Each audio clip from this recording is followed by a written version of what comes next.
عجیب اور پرانی چیزیں تلاش کرنے کا شوق حمزہ کو بہت زیادہ تھا۔ چھوٹے سے شہر کا ایک لڑکا جس کا نام حمزہ تھا، ایک دن وہ شہر کے کنارے موجود ایک پرانے خالی گھر میں چلا گیا، جس کے بارے میں لوگ کہتے تھے کہ وہ ایک بہت پراسرار گھر ہے۔ گھر کے اندر ہر طرف ارد گرد خاموشی تھی۔ اچانک حمزہ کو ایک دیوار کے پیچھے چھپا ہوا پرانا لکڑی کا ایک دروازہ نظر آیا۔ حیرت کی بات یہ تھی کہ دروازے میں کوئی کنڈی یا ہینڈل نہیں تھا۔ حمزہ نے ہمت کر کے دروازے کو دھکا دیا۔ جیسے ہی دروازہ کھلا، سامنے ایک لمبی سی سرنگ تھی، اس کے آخر میں سے ہلکی سی ایک روشنی آ رہی تھی۔ وہ آہستہ آہستہ آگے بڑھتا رہا۔ سرنگ کے آخر میں ایک کمرہ تھا، جس میں ایک پرانی میز، اس کے اوپر ایک ڈائری رکھی ہوئی تھی۔ جب اس نے وہ ڈائری کھولی تو اس میں لکھا ہوا تھا کہ جو بھی اس ڈائری کو پڑھے گا وہ اس راز کا حصہ بن جائے گا۔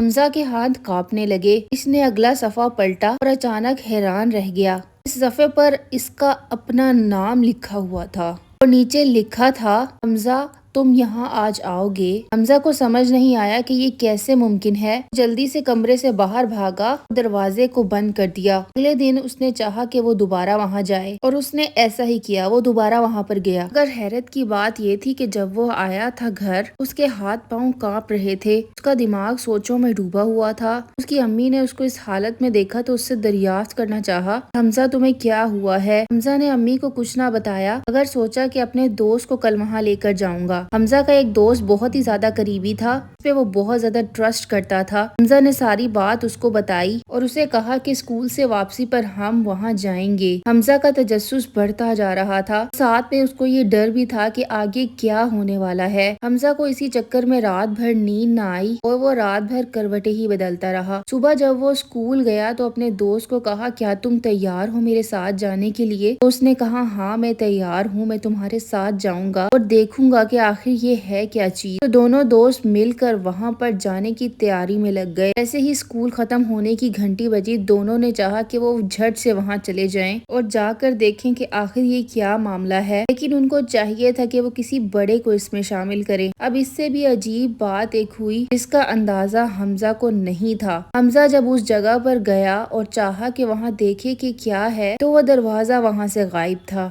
حمزہ کے دوست نے اس کو بہت عجیب نظروں سے دیکھا اور کہا، کیا تم پاگل ہو؟ یہاں تو کوئی دروازہ ہی نہیں ہے، کیا تم اپنی طرف سے کہانیاں بنا رہے تھے؟ حمزہ اپنے دوست کو یقین دلاتا رہا کہ نہیں، یہاں پر دروازہ تھا، لیکن اس کے دوست نے یقین کب کرنا تھا؟ اسے لگا تھا کہ شاید حمزہ اپنی طرف سے ہی کہانیاں بنا رہا ہے۔ پھر وہ دونوں دوست اپنا سا منہ لے کر وہاں سے چلے گئے اور حمزہ کی بات کا یقین کبھی نہیں کیا اس کے دوست نے، اور اس سے دوستی بھی ختم کر دی۔ آج تک حمزہ سوچتا ہے کہ اس دروازے کی حقیقت آخر کیا تھی، حمزہ کبھی نہیں سمجھ سکا اور یہ عجیب سا واقعہ راز بن کر ہی رہ گیا۔ ایسی مزید انٹرسٹنگ سٹوریز کو سننے کے لیے آپ لوگ مجھے فالو کر سکتے ہیں۔ جاتے جاتے میری ویڈیو کو لائک اور ایک اچھا سا کامنٹ ضرور کیجیے گا، اور ہاں، چینل کو سبسکرائب کرنا مت بھولیے گا۔ اینڈ گائز، نیکسٹ ویڈیو جلدی آئے گی، سو اسٹے ٹیون۔